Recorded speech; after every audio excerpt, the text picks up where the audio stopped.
Welcome to the Future Tech edition of the Finding Genius podcast. Forget frequently asked questions. Forget common sense, common knowledge, or Googling for information. How about advice from a genius in their field instead? 95% of people in any profession are good enough to be qualified and licensed. 5% go above and beyond. They become very good at what they do, but only 0.1% are the geniuses of their profession. Richard has made it his life's mission to interview the geniuses of their fields in areas such as AI, 3D printing, quantum computing, blockchain and Bitcoin, and more. Don't miss out on amazing podcasts with geniuses. Review us on iTunes or wherever you listen, and go to futuretech.findinggeniuspodcast.com and subscribe today. Hello, this is Richard Jacobs with the Future Tech and Finding Genius podcast series. I have Charlie Hartwell. He's the operating partner of Bridge Builders Collaborative. And Charlie's at home today. He has a dog around. So if he says something particularly interesting, for some reason the dog tends to bark when he does that because it agrees. So if we hear that, that's what's going on. Oh, that's funny. Yeah, Charlie, thanks for coming. How you doing? I'm great, Richard. Glad to be on the show and look forward to talking to you. Oh, good. Tell me about Bridge Builders. What's the premise of the collaborative? So our collaborative came together 8 years ago to invest to support the emergence of the mind training field. And recently we actually kind of made a shift, having invested in 12 companies in that field. We are now investing in companies that are actually going sort of deeper into the human experience, whether that's mental wellness, social wellness, spiritual wellness. We're a collaborative of 7 investors. I'm the operating partner. We operate as a collaborative group, not a fund. And as I said, we've invested in 12 companies in that space over the last 8 years. Yeah, what is so you said a collaborative is different from a fund. How are they different? The collaborative, when we make an investment, we sort of act like a fund would in the sense of like we have one voice into the company, but the partners each invest individually in each round and each deal. So we're not making one decision. Each partner is making each decision on every company. So they get to invest in what is most interesting to them, and they get to invest however much they want in a particular company. Oh, so the companies that are the most exciting to everybody, you'll get everyone on board, but some of them you may have everyone for one round and a few people drop off or come in later stages. Is that what happens? I think it's a little different than that. I think there are some companies where, in most of our companies, everyone's an investor, but there may be a particular area of interest to one person where they say, wow, I really want to invest more in this company because I'm really interested, or they're sort of acting as a lead partner for our group, and they might be the board member for the group. So it just it depends on they all have a common interest and a common mission and vision, but different companies might get different people more or less excited. You don't have scenarios where, like, if mom says no, I'll go ask dad in terms of investing? No. Oh, good. Okay. I was just wondering. It seems kind of like Shark Tank in a way. Some of the particular sharks get interested in something, and they, then it's not exclusionary, your model, but, it allows, I guess, for people that have higher interest in a particular company to go in deeper and invest. Yeah. I mean, I don't think it's exactly the same, but there are some commonalities. I think it allows for our investors, they're really interested in this space, and for each of them, they could probably make these kind of investments on their own if they wanted to, but they feel like coming together with a collaborative group actually allows them to make better investments since they're all doing this, but then it allows them to each do what they want to do. So there's a lot of they actually trust each other. As we look at deals, they actually trust each other's experience to be able to say, well, I think this one, whether it's strategy or they coming together, they can be more collaborative than Shark Tank might be.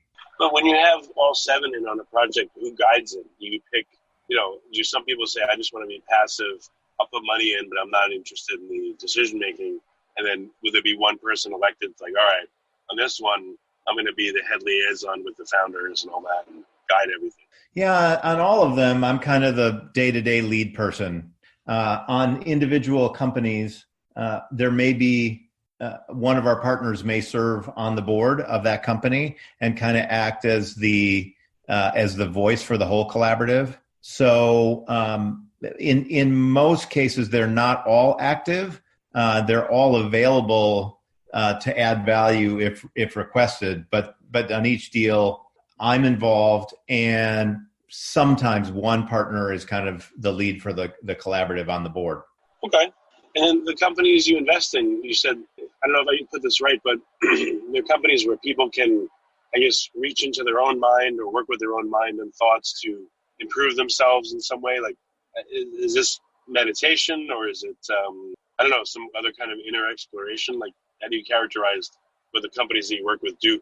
Yeah, so that's a good question. We have had several companies that have been in sort of the mindfulness field. We were one of the first investors in a company called Headspace. We're investors in a company called Insight Timer, that are, two of our companies that are focused, on sort of the meditation space. We have a couple of companies that are focused on the digital therapeutic space. So how do you take practices, like mindfulness or positive psychology, cognitive behavioral therapy, and put that into an app, get it FDA approved, and it becomes like a drug, reimbursed at some point, and treat it using software to treat individual conditions. We have a platform that's kind of focused around helping people with addictions.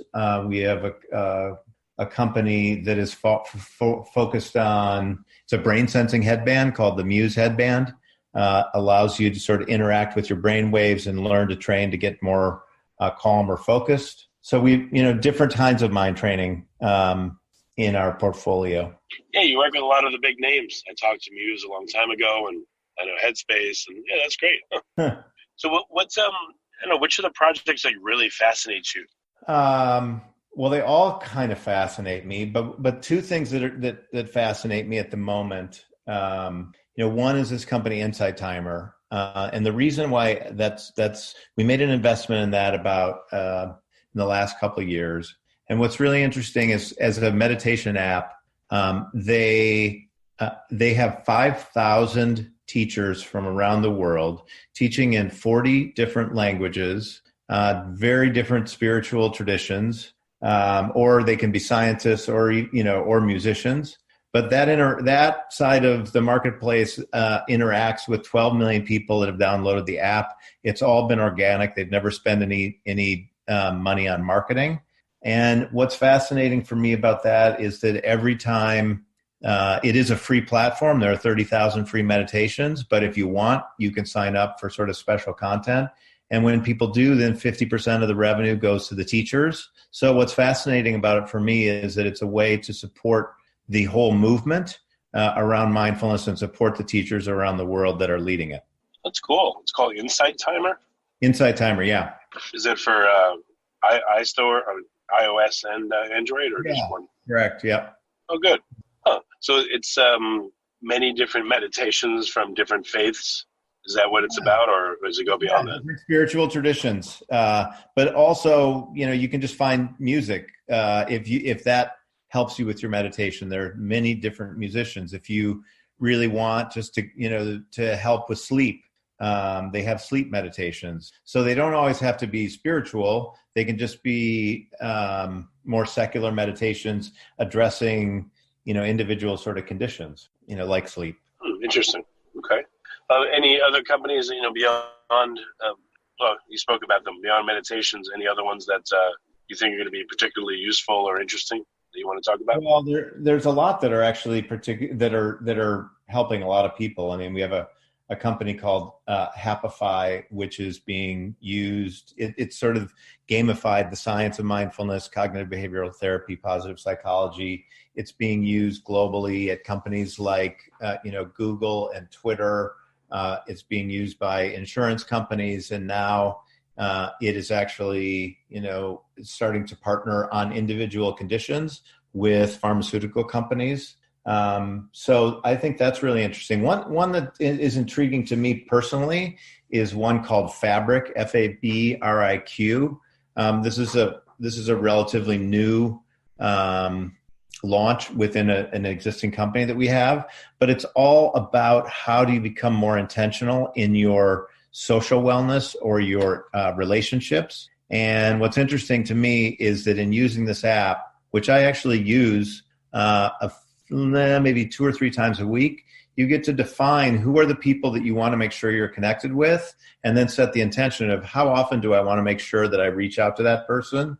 And I've just found that it's really helped me to kind of figure out like who's my tribe and who do I want to stay connected to, and then be much more intentional about it.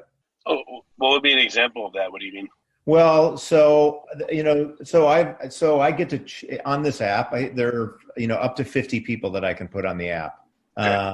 I do it based on circles. So I have an immediate circle that's really my family, and then sort of a second tier circle and a third tier circle. And I put all the people in there. I choose who gets into that. Sometimes I take people out because I haven't connected with them in a while, and I'm not finding that if I reach out to them that they're reaching back. And so it really allows me to kind of keep track of my social relationships in a way that I haven't been able to before. And I think it's that as I reach out to people as well, when I say I want to talk to somebody, within a month, if I haven't talked to that person in a month, at the end of the month, I can choose just to reach out to them. Sometimes that would be 3 or 4 months before, and I wouldn't even know it. Now I know it. And the appreciation on the other end for staying in touch like that, I found to be great. So we are trying, and I've looked at a lot of different companies in sort of the social wellness or relationship space.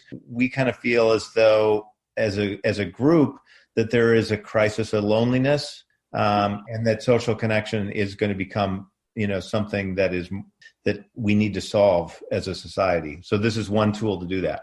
Oh, so like if it reminds you if you haven't talked to Bob in a month, then you should contact him, for instance. Correct. Yep. Okay. I guess it's like a new version of the "don't forget to call your mother" type thing. But better. Yeah, but it also, I think it's not just about that. You can then write things like if you talk to Bob. And Bob tells you that, that his aunt is having surgery in 3 weeks, you can put a specific note in to say, you know what, in 3 weeks, reach back out to him just to be able to make that connection, because you might forget that on your own. And so you can track people. You can if you want to, you can kind of record what's important and going on in the relationship. So I just found it, for me, it's a great tool. Yeah, that's cool. Is this used just personally, or is it also used in, for corporate type stuff? Let's say you want to develop partnerships in an industry, and you're speaking to 100 different players, and you want to be reminded when to contact them, who you spoke to what about. Would it be useful there? Absolutely. It's so funny when I told my daughter about this over the holidays. She works at Deloitte, and she's like, I don't need that for my personal friends, but I really would like to use that for my work connections. So yeah, the platform, right now it's in beta and it's pretty much in personal relationships, but their intention is to extend it to, to work relationships. Okay. Very interesting. Of the, the Muse mindfulness type apps, any that are taking a different angle than to what's out there right now that are interesting or unusual? Maybe it's unproven or untested, just very different. I there's so many different mindfulness apps. Of the ones we've invested in, they're all unique. So the Muse is unique in the sense that you get biofeedback from it. You actually can interact with the brainwaves. I think, a company like Headspace is a really great tool for beginners in mindfulness. Basically, it has one voice on the platform, although I think there's a second voice now, but it's been, Andy Puddicombe, who's been teaching many, millions of people around the world to meditate. That tends to work for people in early stages. If for people that get more serious about the practice, Insight Timer is one that, people tend to use frequently and often as they sort of get deeper in their practice. We have a company called eMindful, which is live online mindfulness training sold into corporations and insurance companies. And then we have ones like Happify, which has meditation as part of a broader platform that is really about helping about not just about like meditating, but about using software in a way that helps a particular condition. And actually, what they're finding is that you prescribe. So use it 3 times a week for 10 minutes a day for anxiety and depression. For instance, I'm not saying that's the recommendation, but I'm saying it's like that. And they don't want you to be using it more than that. It's just used to improve whatever the condition is that you have. So they're just starting. They're working with pharma and with insurance companies to help with specific conditions. Not only mental conditions, but for people who have physical conditions. A lot of our conditions today are caused by stress and anxiety. And if software can help us software has actually created probably some of that stress, but if software can be used to alleviate some of that, it will help people with physical conditions. Oh, any conditions that of note that would be surprising that you could help with an app like that? Yeah, there are a lot of conditions that they have been working on. People with first-time heart attacks, people with MS. People with high levels of anxiety and depression. For people, what they have found at Happify is that for people who have, say, level 1, level 2, level 3 stages of anxiety and depression, they probably don't. The most severe cases, you need an individual therapist to help with that. But for other chronic conditions, they've found that in many cases, they can reduce the level of stress in a matter of weeks with this sort of specific prescription of time on the platform. Oh, that's great. Wow. So do you think that mental health may become more of a self-serve market that people, use at all stages, especially early on? I hope so. I think that it's absolutely, something that people are thinking more about these days. But for years, we have been prioritizing physical health and not paying attention to mental health. And so I think as a society, we have, multiple crises because we're not focused on mental health. And I now believe there are, thousands upon thousands of startups that are finally beginning to prioritize mental health. I think we're at early stages. Laws have been passed to support mental health, but we're still early from the perspective like insurance companies aren't always reimbursing for mental conditions, or they're not doing it the same way they do it for physical conditions. So my sense is that we're at early stages of a groundswell around mental health because the problems in our society, around it are really significant and severe. And so there's a lot of innovation happening in that field. Yeah. Well, very good. Any, any technologies coming out soon? I don't know if you could talk about them or not, but anything really groundbreaking you're seeing that's coming, or, is there an overall trend in this industry? Where is it going? Well, things that we're looking at as sort of next phases in this. One thing is we're spending a lot of time looking at the psychedelics space. Research is proving that psychedelics, actually research proved it 40 years ago, but then we sort of went away from that. But that psychedelics, if used with therapy, with a trained therapist, can have remarkably fast and effective benefits for, veterans with PTSD or traumatic brain injuries or severe trauma, in other patients. For anxiety and depression, there are, studies going on at leading universities around this, and it's likely that, over some period of time, I don't know when, that, some of these psychedelics will be proved by the FDA to be treated in a therapeutic setting.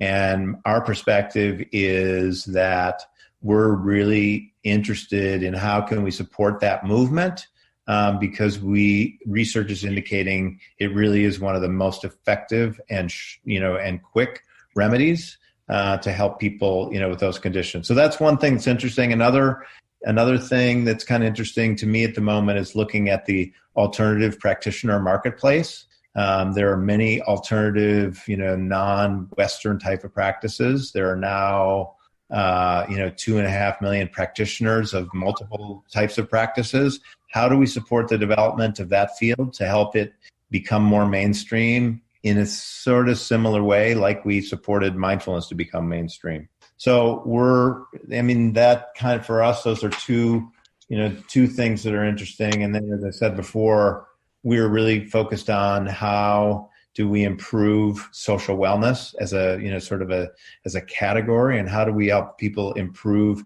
having better human relationships and actually being able to connect more with other people. Has anyone thought about? I don't know. I would think marijuana would have some beneficial effects to help relax people, make them feel better. Is anyone looking at all into the space of not just psychedelics, but marijuana and meditation or mindfulness, any of these things? No, I don't know as much about that space. We haven't looked at the marijuana space. It on its own, it's certainly, burgeoning, and massive companies are being built around it.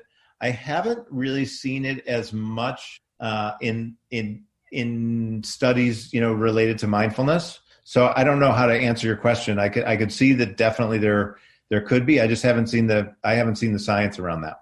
Yeah, it's weird. I guess maybe it'll come to pass, maybe not. It's just kind of strange. Yeah. And that doesn't mean that there isn't science. I just haven't seen it. Yeah, I understand. So what's the best way for people to find out more and to look at the companies that you're investing in and to ask questions? How can they get in touch? Yeah, so we have a website, which is bbcollaborative.com. That's the letter B, and then collaborative.com. I'm also, I have a page, I'm on LinkedIn, and I write Medium articles. And, those are just at Charlie Hartwell. So that's probably the best way. Okay. Well, very good. Well, Charlie, I appreciate you coming on the podcast. Thank you. Well, thank you, Richard. I appreciate it. Have a great day. You've been listening to the Future Tech edition of the Finding Genius podcast. This podcast is information only. No advice of any kind is being given. Any action you take or don't take as a result of listening is your sole responsibility. Consult professionals when advice is needed. Review us on iTunes or wherever you listen, and subscribe today by going to futuretech.findinggeniuspodcast.com.